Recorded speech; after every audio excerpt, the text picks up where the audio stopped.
നമസ്കാരം. മലയാളി വാർത്ത ഇൻസൈഡിലേക്ക് സ്വാഗതം. ലോകം വീണ്ടും മിഡിൽ ഈസ്റ്റിലേക്കാണ് കണ്ണുനട്ടിരിക്കുന്നത്.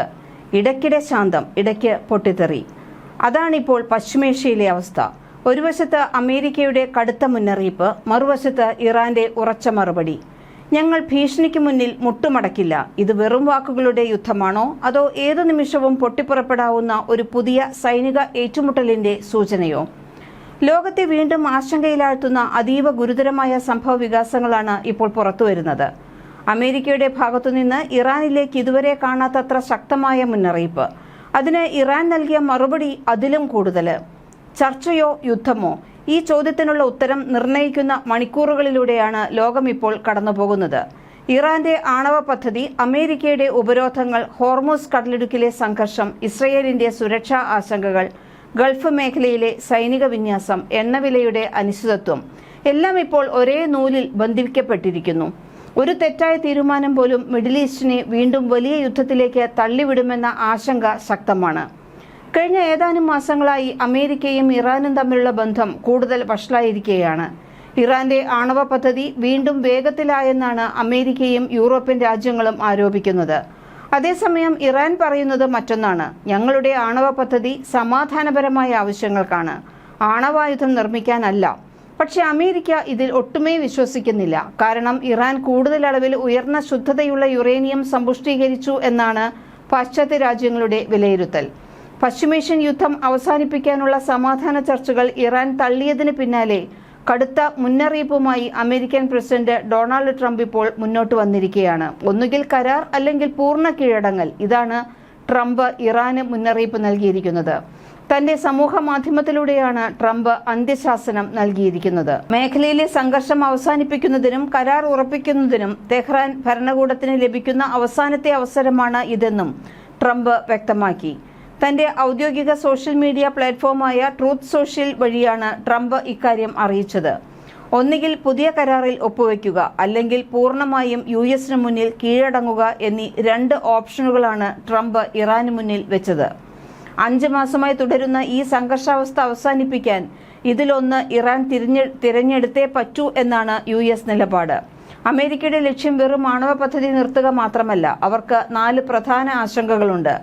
ആദ്യത്തേത് ഇറാന്റെ ആണവ പദ്ധതി തന്നെ. ബാലിസ്റ്റിക് മിസൈൽ വികസനമാണ് അടുത്തത്. മേഖലയിലെ അമേരിക്കൻ സൈനിക താവളങ്ങൾക്ക് നേരെയുള്ള ഭീഷണിയും പ്രശ്നമാണ്. ഇറാനെ പിന്തുണയ്ക്കുന്ന പ്രാദേശിക സായുധ ഗ്രൂപ്പുകളുടെ പ്രവർത്തനം അതിലും പ്രശ്നമായി ഇരിക്കുന്നു. അമേരിക്ക പറയുന്നത് ഇറാൻ ഈ കാര്യങ്ങളിൽ വ്യക്തമായ ഉറപ്പ് നൽകിയില്ലെങ്കിൽ സമ്മർദ്ദം തുടരും. സൈനിക നടപടി ഒഴിവാക്കാൻ ഇറാൻ തന്നെ അമേരിക്കയെ സമീപിച്ചതായും ഈ ചർച്ചകൾ വളരെ വേഗത്തിൽ നീങ്ങുന്നുണ്ട് എന്നുമാണ് ട്രംപിന്റെ അവകാശവാദം. ഹോർമൂസ് കടലിടുക്ക് പൂർണ്ണമായും തുറന്നു നൽകുന്നതിനാണ് ചർച്ചകളിൽ മുൻഗണന നൽകുന്നത്. അതിനുശേഷം ഇറാന്റെ ആണവ പദ്ധതികളെക്കുറിച്ചുള്ള ചർച്ചകളിലേക്ക് കടക്കുമെന്നും അദ്ദേഹം സൂചിപ്പിച്ചു. ഇറാൻ ഇരട്ട നിലപാട് കാണിക്കുകയാണെന്ന് ട്രംപ് ആരോപിച്ചു. ചർച്ചകൾ നടക്കുന്നില്ലെന്ന് പരസ്യമായി നിഷേധിക്കുന്നതിന് മുൻപ് ഇറാൻ അതിനായി യാചിച്ചിരുന്നു.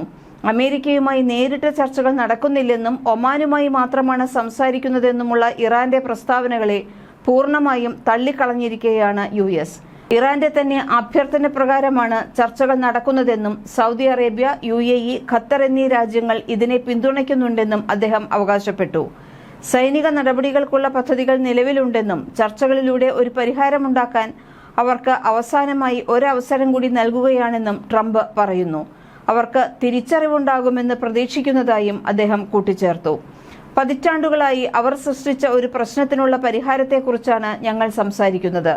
ഹോർമൂസ് കടലിടുക്ക് അവർ പ്രവർത്തിപ്പിക്കുമെന്ന് പറയുന്നു. എന്നാൽ ഹോർമൂസ് ഇതിനകം തന്നെ US നാവികസേനയുടെ നിയന്ത്രണത്തിലാണ്. യുണൈറ്റഡ് സ്റ്റേറ്റ്സ് സ്റ്റീൽ മതിൽ ആണ് ഹോർമൂസ് പൂർണ്ണമായും നിയന്ത്രിക്കുന്നത്. അമേരിക്കയുമായി യാതൊരുവിധ ചർച്ചകളും നടക്കുന്നില്ലെന്നും വരും ദിവസങ്ങളിൽ അത്തരം കൂടിക്കാഴ്ചകൾ ആസൂത്രണം ചെയ്തിട്ടില്ലെന്നും ഇറാന്റെ വിദേശകാര്യ മന്ത്രാലയം ഔദ്യോഗികമായി അറിയിച്ചു. ഹോർമൂസ് കടലിടുക്കുമായി ബന്ധപ്പെട്ട കാര്യങ്ങളിൽ ഒമാന്റെ മധ്യസ്ഥതയിലുള്ള ചർച്ചകൾ മാത്രമാണ് ഇപ്പോൾ നടക്കുന്നതെന്നാണ് ഇറാൻ ആവർത്തിച്ചു പറയുന്നത്.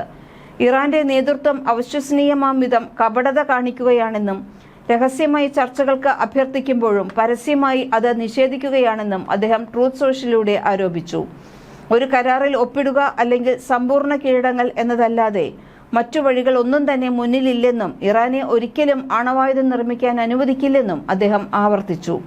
കടലിടുക്ക് വഴിയുള്ള പ്രവേശനം പൂർണ്ണമായും അമേരിക്കയുടെ നിയന്ത്രണത്തിലായിരിക്കും. ഞങ്ങൾ അനുവദിക്കാത്ത പക്ഷം ഇറാനിലേക്ക് ഒന്നും തന്നെ കടക്കില്ല. ഒരു കരാർ അല്ലെങ്കിൽ പൂർണ്ണ കീഴടങ്ങൽ, ഇത് പൂർത്തിയാകുന്നതുവരെ ഒന്നും നടക്കില്ല എന്നാണ് ട്രംപ് സമൂഹമാധ്യമത്തിൽ കുറിച്ചത്. US-ഇറാൻ ചർച്ച ഇന്നലെ തുടങ്ങുമെന്ന് ട്രംപ് അവകാശപ്പെട്ടിരുന്നു. എന്നാൽ US-ഉമായി തങ്ങൾ ചർച്ച നടത്തുന്നില്ല എന്നും വരും ദിവസങ്ങളിൽ ഒന്നും തന്നെ അതിന് പദ്ധതിയില്ലെന്നുമാണ് ഇറാൻ പറഞ്ഞിരുന്നത്. സംഘർഷം അവസാനിപ്പിക്കാനുള്ള കരാറിന് ഉടൻ ധാരണയാകുമെന്ന് കാട്ടി ഞായറാഴ്ച ഇറാനിൽ നടത്താനിരുന്ന US ബോംബാക്രമണം ട്രംപ് റദ്ദാക്കിയിരുന്നു. ഇറാന്റെയും മിഡിൽ ഈസ്റ്റ് രാജ്യങ്ങളുടെയും അഭ്യർത്ഥന മാനിച്ച് ചർച്ചകൾക്ക് അവസരം നൽകുകയാണെന്നും പുതിയ ആക്രമണങ്ങൾ തൽക്കാലം ഇല്ലെന്നുമായിരുന്നു ട്രംപ് പറഞ്ഞത്.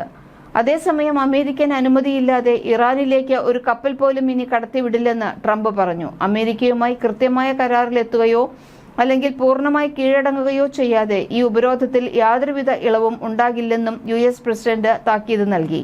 ഇറാന് നേരെ നടത്താൻ നിശ്ചയിച്ചിരുന്ന രണ്ടാം ലോക മഹായുദ്ധത്തിന് ശേഷമുള്ള ഏറ്റവും വലിയ സൈനിക ആക്രമണം താൻ താൽക്കാലികമായി റദ്ദാക്കിയതായി ട്രംപ് വെളിപ്പെടുത്തി. റിയാദ്, അബുദാബി, ദോഹ തുടങ്ങിയ സൗഹൃദ രാജ്യങ്ങളുടെ അടിയന്തര ഇടപെടലിനെ തുടർന്നാണ് ഈ തീരുമാനം.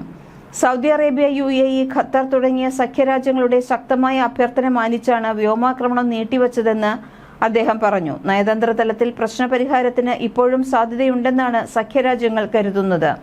എന്നാൽ ഇറാൻ ഒരു കാരണവശാലും ആണവായുധം സ്വന്തമാക്കാൻ അനുവദിക്കില്ലെന്ന് ട്രംപ് ആവർത്തിച്ചു.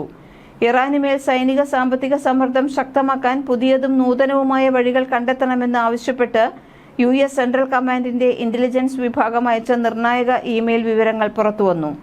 പരമ്പരാഗതമല്ലാത്ത രീതിയിൽ ഇറാന്റെ സമുദ്ര വ്യാപാരവും സമ്പദ് വ്യവസ്ഥയും തകർക്കാനാണ് അമേരിക്കയുടെ നീക്കം. ഇറാനുമേൽ കൂടുതൽ കടുത്ത നടപടികൾ സ്വീകരിക്കാൻ സർഗാത്മകവും ആധുനികവുമായ വഴികൾ തേടുന്നുവെന്ന് ഈ ചോർന്ന സന്ദേശത്തിൽ വ്യക്തമാക്കുന്നുണ്ട്. എന്നാൽ പെന്റഗണിന്റെ പതിവ് പ്രവർത്തന ശൈലിയുടെയും തന്ത്രങ്ങളുടെയും ഭാഗമാണ് ഈ സന്ദേശമെന്ന് US സെൻട്രൽ കമാൻഡ് വക്താവ് വിശദീകരിച്ചു. ഇറാന്റെ സമ്പുഷ്ടീകരിച്ച യുറേനിയം ശേഖരം സുരക്ഷിതമായി സൂക്ഷിച്ചിട്ടുണ്ടെന്ന് കരുതപ്പെടുന്ന പിക്കാക്സ് മൗണ്ടൻ ഉൾപ്പെടെയുള്ള രഹസ്യ കേന്ദ്രങ്ങൾക്ക് നേരെ കടുത്ത വ്യോമാക്രമണം നടത്താൻ അമേരിക്ക പദ്ധതിയിടുന്നുണ്ട്. എന്നാൽ പശ്ചിമേഷ്യയിൽ ആളിപ്പടരുന്ന ഈ സംഘർഷത്തിൽ നിന്ന് തന്ത്രപരമായി പിന്മാറാനുള്ള നയതന്ത്ര വഴികളും അമേരിക്ക സമാന്തരമായി തേടുന്നു. ഫെബ്രുവരിയിൽ ആരംഭിച്ച ഈ യുദ്ധസമാനമായ സംഘർഷത്തിൽ അമേരിക്കയ്ക്ക് വൻ സാമ്പത്തിക മനുഷ്യ നഷ്ടമാണ് സംഭവിച്ചിട്ടുള്ളത്. ഇതുവരെ ഉണ്ടായ പോരാട്ടങ്ങളിൽ അമേരിക്കയ്ക്ക് $37.5 ശതകോടി അതായത് ഏകദേശം $3750 കോടി സാമ്പത്തിക നഷ്ടവും 18 സൈനികരുടെ ജീവനും നഷ്ടമായതായി പെന്റഗൺ ഔദ്യോഗികമായി കണക്കാക്കുന്നു. മേഖല വീണ്ടും യുദ്ധഭീതിയിലായതോടെ അന്താരാഷ്ട്ര വിപണിയിൽ എണ്ണവില വർദ്ധിക്കുമെന്ന ആശങ്കയും ശക്തമാണ്. ഹോർമുസ് കടലിടുക്കിലെ ഉപരോധം ഇപ്പോഴും കടുപ്പമേറിയ രീതിയിലാണ് തുടരുന്നതെന്ന് US സൈന്യം അറിയിച്ചു. സുരക്ഷാ ഭീഷണിയെ തുടർന്ന് ഇതുവരെ 44 വാണിജ്യ കപ്പലുകൾ വഴിതിരിച്ചുവിട്ടതായും 2 എണ്ണം പ്രവർത്തനരഹിതമാക്കിയതായും US വൃത്തങ്ങൾ വ്യക്തമാക്കുന്നു. മേഖലയിലെ സംഘർഷാവസ്ഥ കാരണം രാജ്യാന്തര വിപണിയിൽ എണ്ണവില കുതിച്ചുയരുകയാണ്. സമാധാന ചർച്ചകൾ തുടരുന്നുണ്ടെങ്കിലും കീഴടങ്ങാൻ ഇറാൻ വിസമ്മതിക്കുന്നത് മേഖലയിൽ ആശങ്ക നിലനിർത്തുന്നു. മലയാളി വാർത്ത ഇൻസൈഡ്.